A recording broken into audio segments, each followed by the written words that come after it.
Jumpa lagi di channel Edwin Santoso, channel yang mereview lengkap mengenai Mazda CX-5. Nah, di video saya kali ini saya akan mencoba menjawab beberapa pertanyaan yang sudah masuk melalui DM saya, yaitu terkait permintaan untuk mereview apa-apa aja yang ada di MID atau Multi Information Display di Mazda CX-5. Apa-apa aja yang ada atau informasi apa yang bisa kita dapat dari MID Mazda CX-5. Ikuti terus video saya ya. Nah, ini adalah penampakan dari MID atau Multi Information Display yang ada di Mazda CX-5 GT tahun 2017 sampai 2020. Nah, kita bisa lihat secara umum dia terdiri dari 3 bagian. Bagian sebelah kiri, bagian tengah, dan bagian sebelah kanan.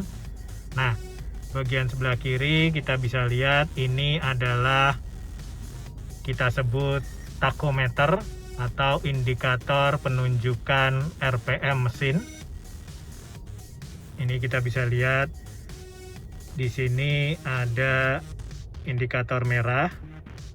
Nah, jadi jika kalian menggunakan Mazda CX-5 dengan mode Tiptronic atau mode manual, maka ketika jarum menunjukkan 6000 RPM ini atau lebih, maka ini tanda di mana kalian harus menaikkan gigi.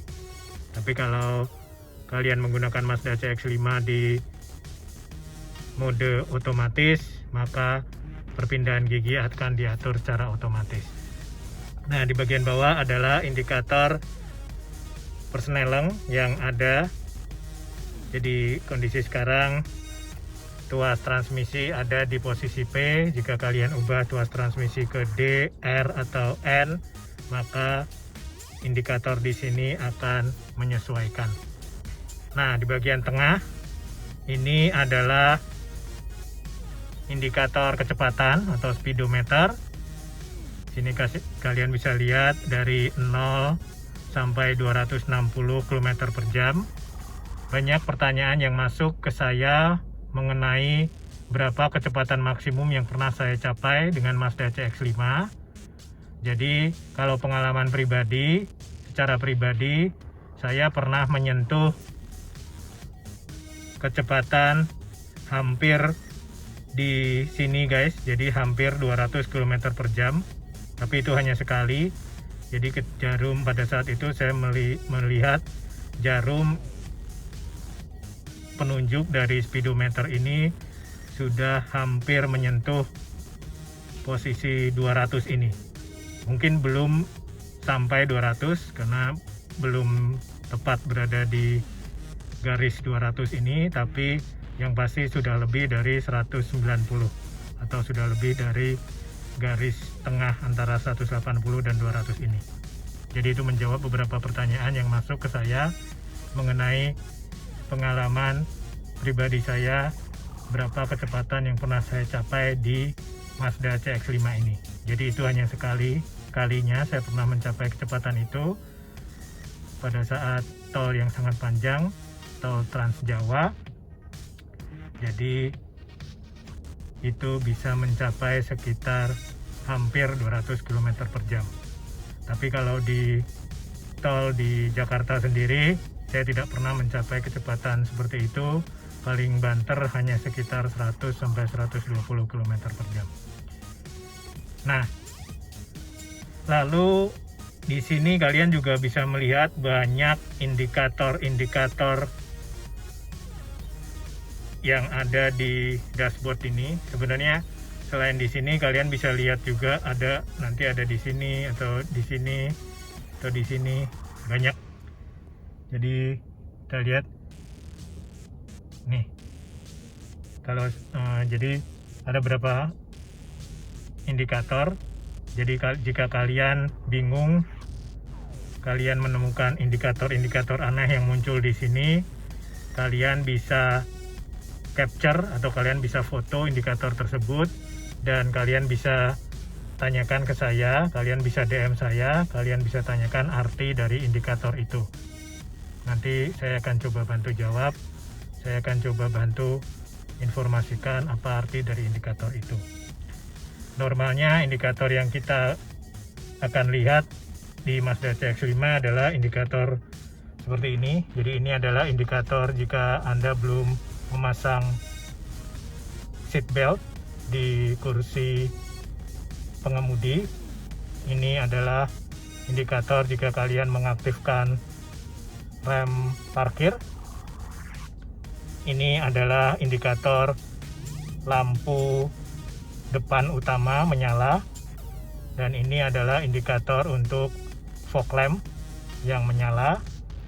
Ini adalah indikator di mana kalian menonaktifkan atau mendisable iStop. Jika kita coba untuk mendisable TCS, indikatornya akan muncul di sini. TCS off. TCS adalah traction control system. Jadi kapan kita mematikan traction control system adalah ketika kita merasa kita butuh traksi yang lebih di mobil Mazda CX-5. Jadi kita harus mematikan TCS. TCS ini traction control system, jadi mobil akan berusaha untuk mengontrol secara otomatis traksi dari mesin mobil itu. Namun jika kalian jalan di jalanan yang berpasir atau jalanan yang mungkin seperti bersalju dan lain sebagainya, itu mungkin kalian perlu mempertimbangkan untuk mematikan TCS.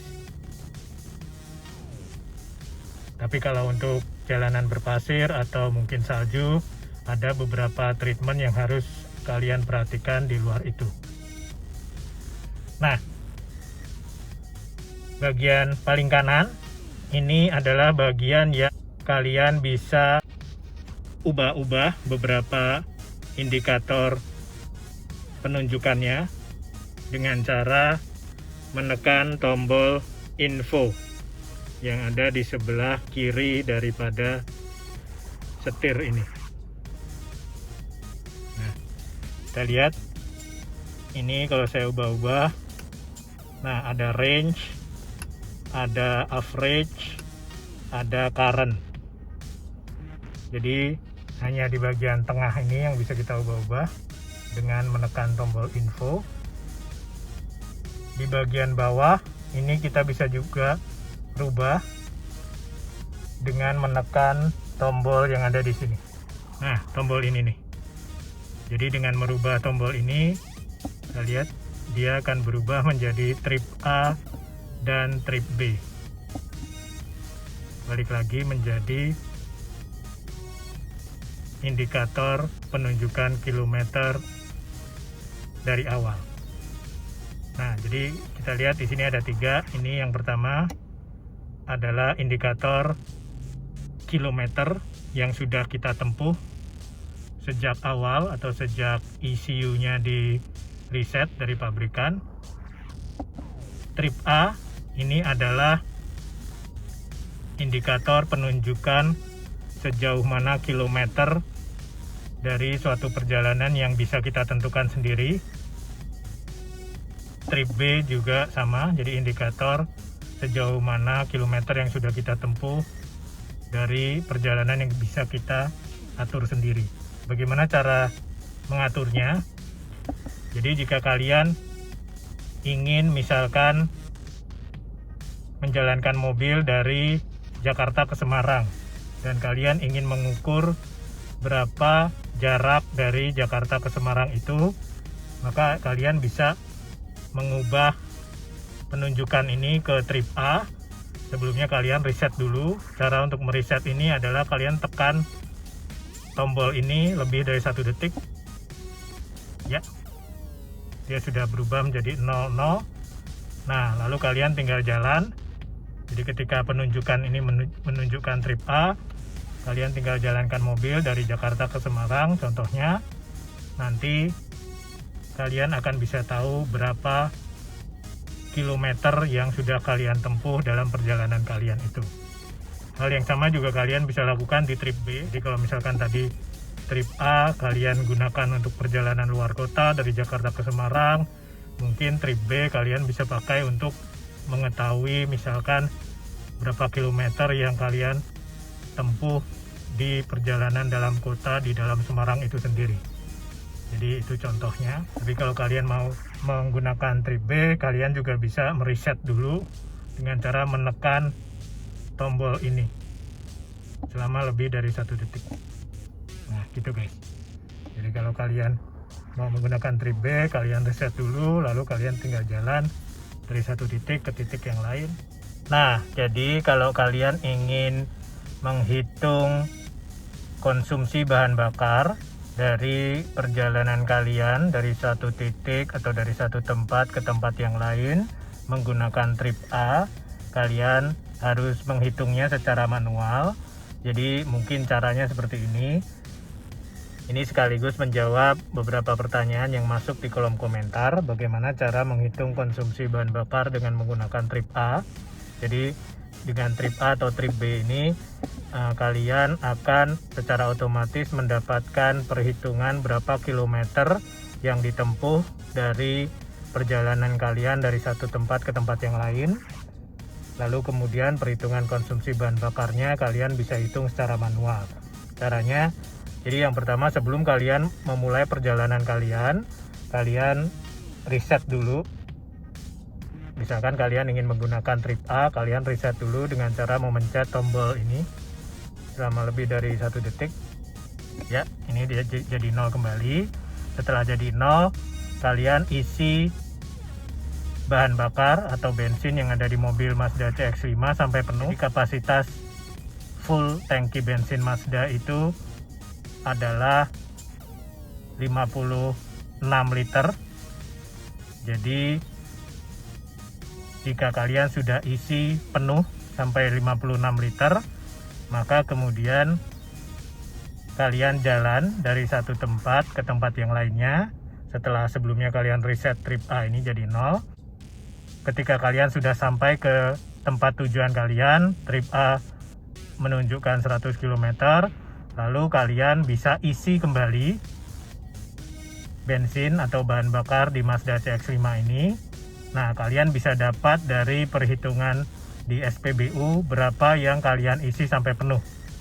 Jadi misalkan yang kalian isi sampai penuh adalah 10 liter. Nah, di situ kalian bisa hitung secara manual. Perjalanannya adalah 100 km. Kalian isi atau tangki bensinnya berkurang 10 liter dari penuh. Kemudian kalian jalan 100 km, kalian isi lagi menjadi penuh adalah 10 liter. Maka yang bisa kalian lakukan adalah kalian tinggal membagi aja 100 km dibagi 10 liter. Di situ kalian akan mendapatkan perhitungan manual tingkat konsumsi bahan bakar untuk perjalanan tersebut adalah 10 km per liter. Gitu guys, itu contoh sederhananya bagaimana kalian menghitung konsumsi bahan bakar dengan menggunakan trip A dari satu tempat ke tempat yang lain. Nah, selanjutnya indikator yang ada di tengah yang bisa kita rubah-rubah dengan memencet-mencet info ini. Kita lihat. Jadi kalau info saya pencet, nah dia berubah ke range. Kalau info saya pencet sekali lagi, dia berubah menjadi average. Kalau info saya pencet sekali lagi, dia berubah menjadi current. Nah, kita akan coba jelaskan satu-satu apa sih arti dari range. Nah, range ini menginformasikan kepada kita berapa kilometer lagi sampai bensinnya habis. Jadi yang perlu kalian perhatikan perbedaan antara range yang di atas ini dengan yang di bawah. Kalau yang di bawah ini adalah berapa kilometer yang sudah ditempuh oleh mobil semenjak dia keluar dari pabrikan. Sementara range adalah berapa kilometer lagi yang bisa ditempuh oleh mobil sampai bensinnya habis. Jadi kita lihat Ini indikator bensin sudah menunjukkan setengah. Jadi dari titik ini sampai indikator nanti garis menunjukkan 0, diperkirakan dapat menempuh 231 km lagi. Jadi indikator ini kalau menurut saya indikator yang paling penting. Jadi saya pribadi untuk penunjukan indikator ini saya setel di range. Jadi saya akan tahu berapa kilometer lagi sampai bensinnya perlu saya isi kembali. Nah, selain range ada lagi average. Average ini adalah rata-rata konsumsi bahan bakar dari mobil Mazda kita. Di sini ditunjukkan 9,9 km per liter. Nah, average ini sebenarnya bisa kalian reset. Jadi average ini bisa kalian reset dengan cara menekan tombol info ini. Jadi menekan tombol info ini selama lebih dari 2 detik. Kita lihat, saya coba tekan tombol info lebih dari 2 detik.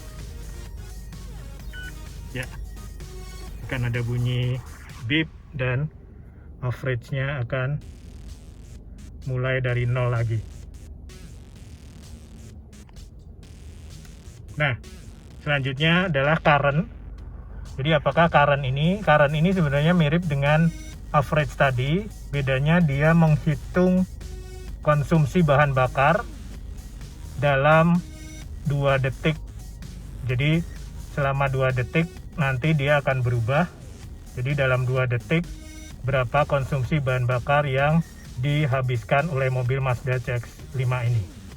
Jadi kalau kita lihat pada saat mobil jalan, nanti informasi current ini akan berubah-ubah tiap 2 detik. Jadi kita tahu tiap 2 detik itu konsumsi bahan bakar mobil itu berapa. Nah, ini dalam kondisi mobil jalan dan indikator menunjukkan current. Kita lihat konsumsi bahan bakar yang ditunjukkan berubah-ubah tiap 2 detik. Artinya menunjukkan konsumsi bahan bakar aktual dalam 2 detik tersebut. Kalau saya pribadi, seperti saya tadi jelaskan, saya mengkonfigur ini di posisi range seperti ini. Gitu guys. Nah, untuk yang lain, di bagian atas ini adalah indikator yang menunjukkan temperatur pada engine coolant. Jadi ini adalah indikator temperatur pada engine coolant atau temperatur air radiator. Jadi sebaiknya kita jalankan mobil setelah temperatur pada indikator engine coolant ini menunjukkan angka 100, angka idealnya ini. Jadi sebaiknya mobil dijalankan setelah indikator engine coolant ini mencapai 100 derajat Celcius. Nah, di bagian bawahnya ini adalah indikator penunjukan suhu yang ada di luar mobil. Di sini ditunjukkan bahwa suhu di luar mobil adalah 33 derajat Celcius. Nah, kita bisa lihat yang paling bawah ini adalah indikator bensin. Jadi kita bisa lihat indikator bensin dan informasi di tengah ini juga melengkapi indikator bensin, di mana kita bisa tahu berapa kilometer lagi kita bisa jalan dengan bensin yang kita miliki di tangki bensin sekarang. Nah, itu aja guys review singkat saya mengenai MID dari Mazda CX-5. Jika kalian ada pertanyaan lanjutan atau pertanyaan lain mengenai MID dari Mazda CX-5, kalian bisa cantumkan di kolom komentar. Terima kasih sudah menonton. Jangan lupa like, komen, share, dan subscribe channel video YouTube saya ini. Sampai jumpa lagi di video saya selanjutnya. Bye-bye.